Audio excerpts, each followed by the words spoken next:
Hey y'all, how you doing? So it has been about a week and a half to 2 weeks since the assassination of Charlie Kirk. I'm trying to block the sun.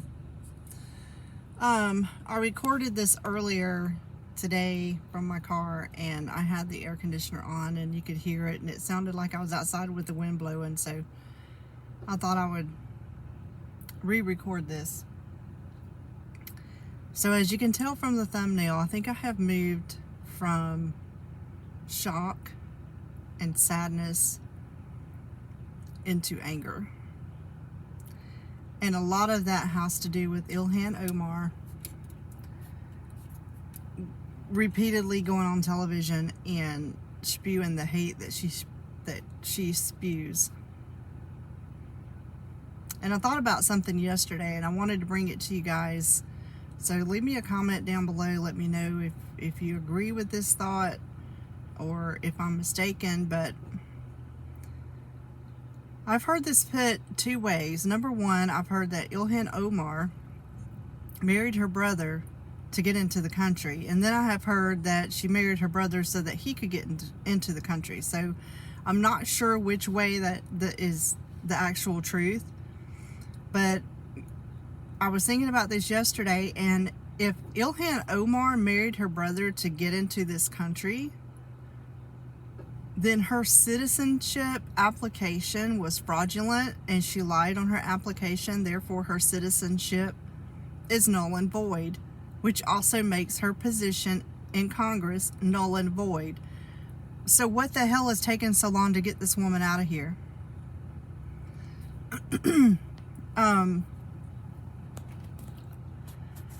Sorry guys, I'm still trying to get used to recording on this iPad. If that's the case, then there shouldn't be a hearing. There shouldn't need to be a vote. None of that stuff. We shouldn't need that. Any of it. So, to me, in my opinion, why aren't we just escorting her out of Congress and onto a plane and back to Somalia where she belongs? And even if it's the other way, if she married him so that her brother could get in to the country, that's immigration fraud, and she still should go.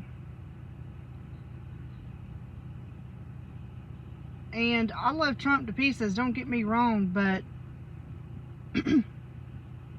something needs to be done. Censorship is not enough. And honestly, I don't think our presidency has enough power. Congress has too much power. They have more power than the president, and to me that just doesn't seem right, especially in today's situation. I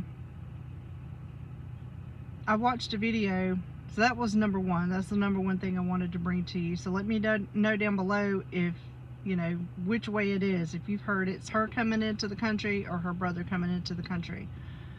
I saw a video, I may have mentioned this in my last upload, but I don't remember. I saw a video of this pastor preaching from the pulpit, spewing hate, and the congregation applauding him. If you are sitting under a pastor who spews hate and celebrates the murder of anyone, you need to get out of that church, because that is not a shepherd, that's a wolf. And unfortunately we have a lot of those. And it's been said that in the last days that the church will fall, and I see a lot of them falling, y'all. Another thing that I saw over the weekend was Turning Point USA, and this was recorded probably a couple of weeks before Charlie's assassination. And there was this black guy who had the microphone, and he was talking to a young black male on this university campus, and I can't tell you which one it was because it was just a clip.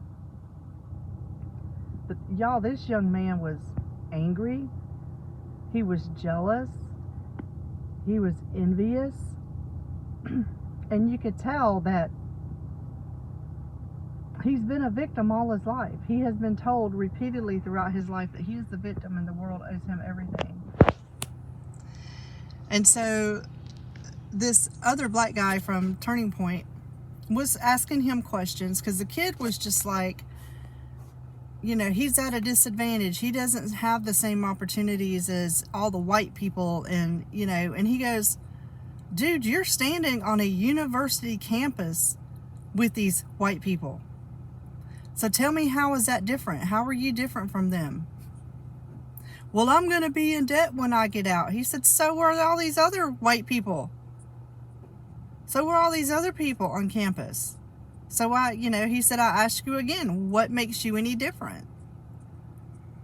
And then the kid went on to change the subject, and he did this every time he realized he wasn't winning an argument. Y'all, I've got to turn some air on to myself, so I hope it doesn't interfere with the audio. But the lighting and all is just better out here, and there's a lot of activity in my house, so it's just quieter.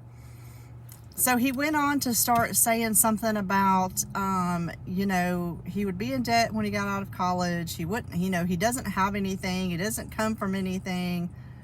How is he supposed to prosper? And just on and on and on. And then he went into talking about generational wealth and, what did he call it? Y'all, the term has just left me. I'm having a brain fart. Disproportional wealth. And so the guy with the microphone said, so you think that the millionaires and billionaires in this world should just hand you over some money? He goes, yeah. He goes, why do you think that you were entitled to money that they made themselves, that they earned themselves? Well, how do you know they didn't earn it? He says, how do you know that they didn't earn it? You don't know that it was generational. You don't know that it was handed to them. And at some point, someone in their family, even if it's generational wealth, at some point, somebody worked their behind off for that money. So again, what makes you any different? Well, I don't have any opportunity. So, the guy with the mic went on to say, you have just as much opportunity in this world as anyone else. And he went on to name, he said, this country is not like it was back in the day. And he said, the young man kept bringing up his ancestors. He said, son, none of that ever happened to you. He said, your ancestors fought for everything that you are able to do in this country today. And he said, to be honest with you, white people fought for that too. But he just kept going on and on and on about, his ancestors and this and that and the other. And he goes, you're being very disrespectful to your ancestors by your attitude and the way that you're carrying yourself. And he says, well, I'll never have nothing. I don't have anything. He goes, what do you mean? When you say you don't have anything, what do you mean? Well, I don't have money in the bank. So the guy with the mic said, how many of you have wealth in your bank? Now, I'm not talking about, just a paycheck. Nobody raised their hand. Well, I don't have a car. So the guy with the mic said, how many of you out here in this audience have a vehicle that you bought and paid for it yourself? Not that your parents bought for you or anyone else bought for you, that you bought and paid for yourself. And there was only I said that backwards. How many of you had a car given to you? And only one or two raised their hand. And everyone else stated that, or when he asked it again and said, if you had to work for it, raise your hand. And then almost everybody raised their hand. And so then he said, okay, so what is something else that you don't have? He said, I don't own my own home. And he goes, son, how old are you? He said, I'm 22. He says, I am 38 years old, and I didn't own my own home until I was 34. he said, I didn't have my own home until I had established my career and started putting some money away and saving. He said, how much money have you saved? Well, I don't have any money to save. I'm in college. He goes, exactly. So he said, what was your GPA in high school? And the kid said 4.0. He said, well, so what is your GPA now? He said 3.6. He said, so you're intelligent, you're smart, you're studying, you're doing what you're supposed to do. And he goes, well, I don't really study. And the guy goes, well, that even, further solidifies it, that you're intelligent. When you get out of college, you can go and become anything you want to be. He goes, no, I can't. He says, why can't you? Because I'm black. He said, okay, do you think that, who was that neurosurgeon? I can't remember his name. He ran against Trump. You know who I'm talking about. I can't think of his name off the top of my head. But he called the guy's name and he said, do you think that that guy would have become a neurosurgeon if he had adapted that attitude of I can't do it because I'm black? And he grew up in a completely different generation than you. And then he went on to say in 2008, we elected our first black president. You have black cardiologists, you have black lawyers, you have black millionaires. He said, so you cannot stand there and tell me that you do not have the same opportunities. And so the guy says, the kid goes, yeah, well, the police, they plant drugs in our neighborhood. He goes, okay, so you're changing the subject again, but let's go there. He said, so maybe they do. Maybe they plant drugs in your neighborhood and just drop them off and leave them there. It doesn't mean you got to sell it. That's your choice. And so anyway, the guy just, he kept on, and this young man was so angry, and he just wasn't giving up anything. He wasn't accepting any kind of, I won't say correction, but, he wasn't willing to stop and think about why he believes what he believes. And then a lot of these TikTokers that I see, there was this one guy who was whining and crying because, he wasn't crying when he started the video, but it was because he lost his job, and he was thanking all the conservatives and all this stuff, and then doubled down and said that he wasn't sorry that he said what he said, and then started crying because he didn't have a job and he didn't know what he was going to do. Well, that was his free speech and he should be able to say what he wants. Well, you know what? Turnabout is fair play, and what goes around comes around. You guys did it to us because we supported our choice for a presidential candidate.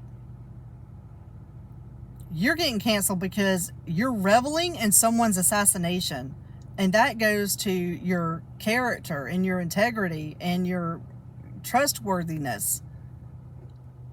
No one wants someone like that working for them. And all this talk about your First Amendment right, the only thing that the First Amendment right gives you is to speak against the government and question them without retaliation from them. They can't come and arrest you because you speak out against the government. That's the only thing that protects you from. It doesn't protect you from the rest of us, and it doesn't protect you from your employer. I live in Florida, and I used to live over in Pensacola, and over in Pensacola they have Graffiti Bridge, and usually, all of the artists go over, and it just amazes me what they can do with a can of spray paint and, whatever. But especially during times like this where, someone has died, they'll paint memorials. Excuse me, guys, I gotta get a drink. And so this guy, he looked Hispanic to me, was there painting a memorial for Charlie Kirk's vigil, and there were already people gathered there for the vigil, and this guy was still painting. So this young black man thought that it would be a great idea to just show up there and start destroying the mural while the guy was still painting. You know, this kid had no home training, as one of my teachers used to say. These kids have had no discipline, and they have had no consequences for their behavior. Someone went up to this kid and pepper sprayed him. And then he proceeded to roll around on the ground and cry like a little bitch. See, you're all big and tough because you think that we're not going to fight back. You're wrong. The energy has shifted. Our mindset has shifted. And we aren't going to sit back any longer while you destroy monuments. You destroy murals in the middle of when they're painting them. I mean, my God, as much as we disagreed that George Floyd should have been memorialized, we didn't show up in the middle of your damn vigils and destroy anything. We didn't show up and start fights. We let you have your moment. See, that's the difference.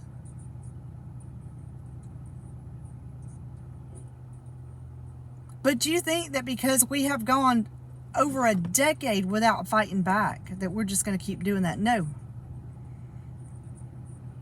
And as a 56-year-old female, I'm not afraid to fight you.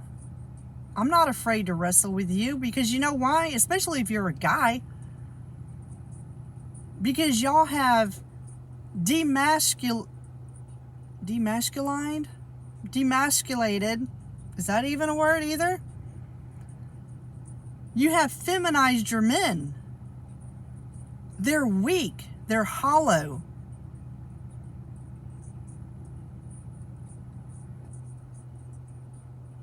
The only thing that y'all have left is destruction and chaos and murder and hate.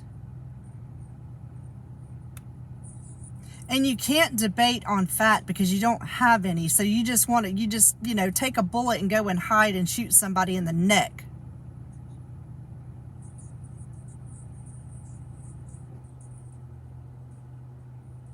So yeah, I've moved into the anger part of grief, I guess is what you want to call it.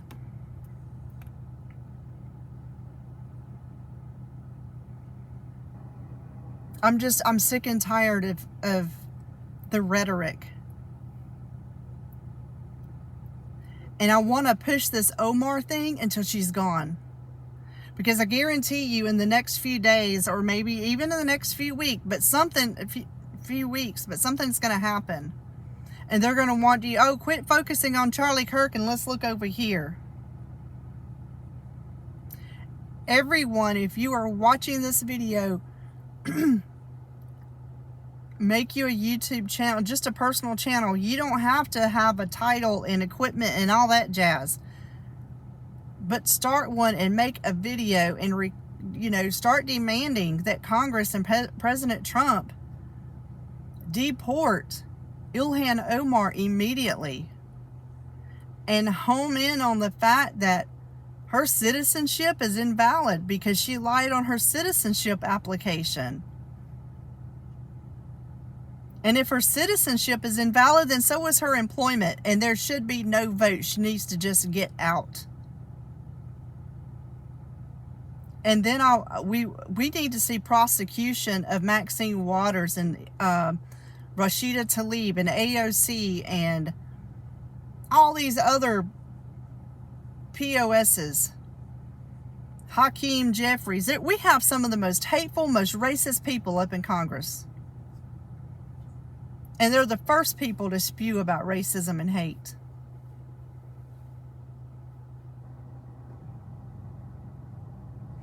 But anyway, guys, I've got to get off of here. I'm going to go in. I've got some groceries in the car. I've got to start dinner. But leave me a comment or an emoji below. And please share this video. And let me know in the comments if you know how Ilhan Omar got into the country. She wasn't born here. That I know for sure. But I need to find out if she actually married her brother to get into the country herself, or if it was her brother that she was trying to get in. Because I'm telling you guys, if she lied on her citizenship application, that can be revoked immediately, and we need to demand that happen. So guys, I hope and pray that you are healing. And I hope and pray that the lion in you is rising up, and that you're ready to stand for what is good and right. Because if we don't, guys, we're going to lose it. So anyway, guys, I appreciate you watching. Please subscribe if you so choose to. And I will see you on the next one. Bye, y'all.